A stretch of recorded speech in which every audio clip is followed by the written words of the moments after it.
এই রকম প্রাকৃতিক বিপর্যয়ে কারোর তো কোনো, যেমন দক্ষিণের ক্ষেত্রে ডিভিসি ইচ্ছাকৃতভাবে বারে বারে জল ছেড়ে বাংলাকে ভাসানোর পরিকল্পনা করে বলে অভিযোগ করেছেন মুখ্যমন্ত্রী মমতা বন্দ্যোপাধ্যায়, এবং আজকে একেবারে একদিকে প্রবল বৃষ্টি, অন্যদিকে ভুটান থেকে জল ছেড়ে দেওয়া হচ্ছে। শঙ্কু বলতে চাইছে, তার আগে মুখ্যমন্ত্রী কি বলছেন দেখাবো। ডিভিসি তো ইচ্ছে মতো জল ছাড়ছে, পুরোটা নিজেদের খালি করে দিয়ে নিজেদের বাঁচাচ্ছে, ঝাড়খণ্ডকে বাঁচাচ্ছে। ঝাড়খণ্ড বাঁচুক আমি চাই, কিন্তু তোমরা সিলট্রেশন করছো না কেন, ডিসিলট্রেশন করছো না কেন? আজকে 20 বছর ধরে বলতে বলতে বুক ব্যথা হয়ে গেছে। মাইথন, ডিভিসি, পাঞ্চেত কোনো জল ভরবার ক্যাপাসিটি নেই, তাহলে রাখার দরকার কি? ড্যাম না থাকলে ভালো হতো, তাহলে জলটা ন্যাচারাল কোর্সে আসতো, ন্যাচারাল কোর্সে বেরিয়ে যেত, সবাই সমানভাবে ভাগাভাগি করতে পারত। টোটাল আমরা ফেস করছি, দক্ষিণবঙ্গ ফেস করছে ডিভিসি, পাঞ্চেত, মাইথন। দুর্গাপুর ব্যারেজ দিয়ে জলটা ছেড়ে দিচ্ছে এবং আমাদের ব্রিজ থেকে শুরু করে সবকিছু ওই জলের ফোর্সে উড়িয়ে নিয়ে চলে যাচ্ছে। নর্থ বেঙ্গলেও যেটা হয়েছে, তবে ভুটান গভর্নমেন্ট কালকে আমাদের একটা চিঠি দিয়েছে দুঃখ প্রকাশ করে। দুঃখ ঠিক নয়, যে আমরা ওদের রিকোয়েস্ট করেছিলাম স্লোলি জলটা ছাড়তে, কারণ একটা জল যখন ছাড়ে আসতে 2-3 দিন টাইম লাগে।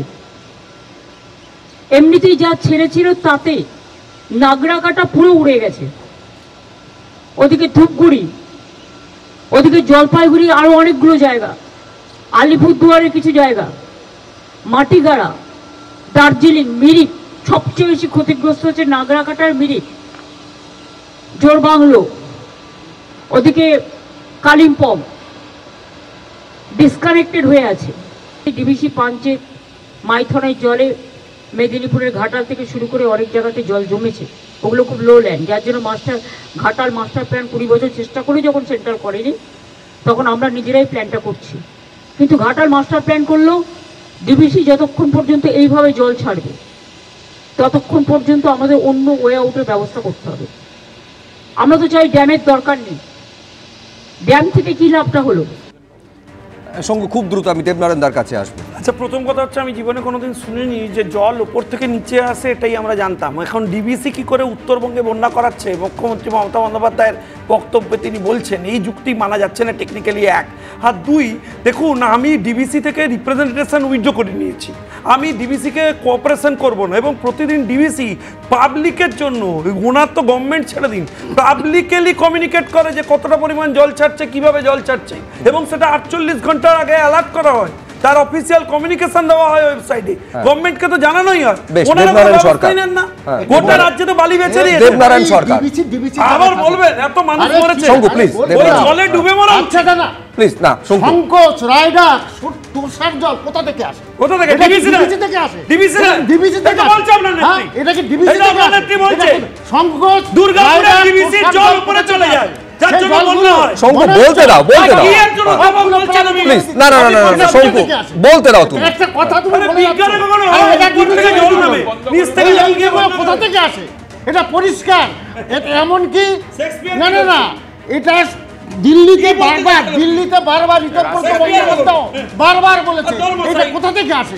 এই জলগুলো সমস্ত পশ্চিমবঙ্গে কিছু বাংলাদেশি গুন্ডা রিলিফের বদলে বাংলাদেশি গুন্ডা দিয়ে মারছে। শঙ্কু বলতে দাও, তুমি তো বলেছো তোমার টাইমে, বলতে দাও, ইন্টারাপ্ট কেন করছো প্রত্যেক কথাতে? কি আরম্ভ হচ্ছে একেবারে। প্লিজ এই আমার প্রশ্ন, এই জিনিসগুলো স্বীকার করতে হবে।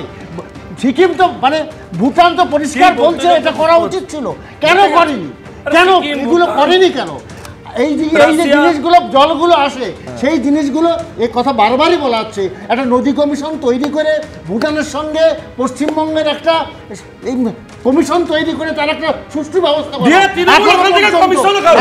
আমি বলছি এইটা আপনি দেবনারায়ণদা যেটা বলছেন আপনারা শুনছেন, কিন্তু দেবনারায়ণদা যেটা উল্লেখ করছেন না সেটা হচ্ছে যেভাবে দুর্নীতি হচ্ছে, যেভাবে নদী থেকে পরপর বালি তুলে নেওয়া হচ্ছে, যেভাবে একেবারে ডিফরেস্টেশন হচ্ছে। আপনি আমাকে বলুন যে পাহাড়ে একের পর এক হোমস্টে থেকে শুরু করে হোটেল যে পরপর তৈরি হচ্ছে, কতগুলোর ক্ষেত্রে অনুমোদন রয়েছে এবং কতগুলো প্রকৃতির নিয়মকে মেনে চলা এই কনস্ট্রাকশন গুলো হচ্ছে। এই বেআইনি কনস্ট্রাকশনের ক্ষেত্রে কতগুলোর ক্ষেত্রে কড়া ব্যবস্থা নেওয়া হয়েছে। আমি আমি আমি আমি আমি বাকিদের কাছে আসবো, কিন্তু তার আগে শ্রমিক ভট্টাচার্য বিজেপি রাজ্য সভাপতি কি বলছেন দেখুন। সুবিধা মুখ্যমন্ত্রী বলেছেন যে উত্তরবঙ্গের দিকে নজর রাখছি আমরা। মুখ্যমন্ত্রী নজর তো দেখলেন তো, কালকে তো নজর আপনার সকলের নজরই তো কার্নিভালে, ওটাই নজর। চারটে জল ঢুকছে, ওই গল্প ডিবিসি ছাড়ছে জল। আপনার এই যে জঙ্গলের কাঠ লুট হচ্ছে, এটা কি কোনো ভুটানি এসে কেটে নিয়ে গেছে? নদীর বোল্ডার পালি কারা তুলছে? ভুটানিরা তুলছে না ডিবিসি তুলছে? গোটা উত্তরবঙ্গের বিরুদ্ধে যুদ্ধ ঘোষণা করেছে লুটেরাদের সরকার। দক্ষিণবঙ্গের কিছু অসাধু আমলা, কিছু নেতা, তারা গোটা ডুয়ার্স কিনে ফেলেছে। উত্তরবঙ্গে বন্যা ম্যানমেড বলেছে, ইচ্ছে করে জল ছেড়ে, তৃণমূল মেড বন্যা। দেবনানন্দ বলছেন উত্তরাখণ্ড হিমাচলে কি হচ্ছে, বলছি সেখান থেকে তো শিক্ষা নেওয়া উচিত ছিল, শিক্ষা নিয়ে অনেক সুযোগ ছিল পরিস্থিতিকে সামাল দেওয়ার। যেভাবে খগেন মুর্মুর ওপর হামলার ঘটনা ঘটেছে, রক্তাক্ত হয়েছেন তিনি, কান্নায় ভেঙে পড়লেন খগেন মুর্মুর স্ত্রী। গোটা ঘটনায় সিবিআই তদন্তের দাবি করেছেন খগেন মুর্মুর ছেলে।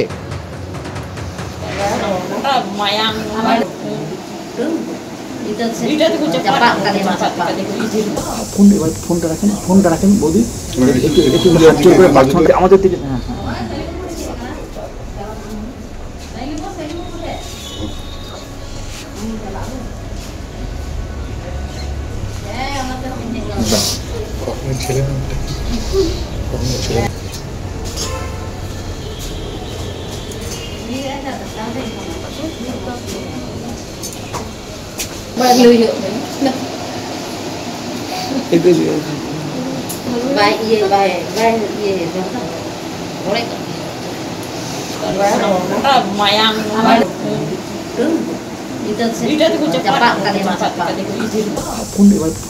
ফোনটা রাখেন বৌদি, একটু করে প্রার্থনা আমাদের দিকে।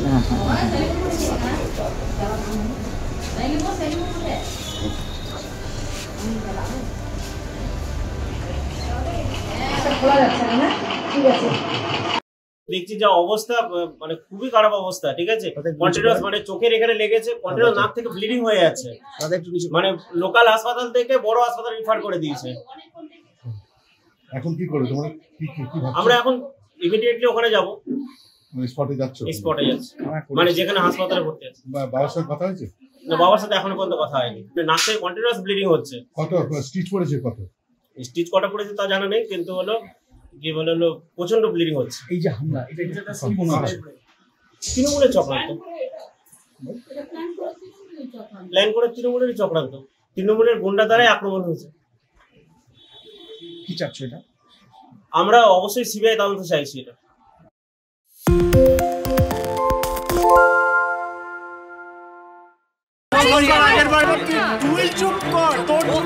বাংলা ঝামেলা চায় না, বাংলা খবর চায়। বাংলা খবর, বাংলার খবর।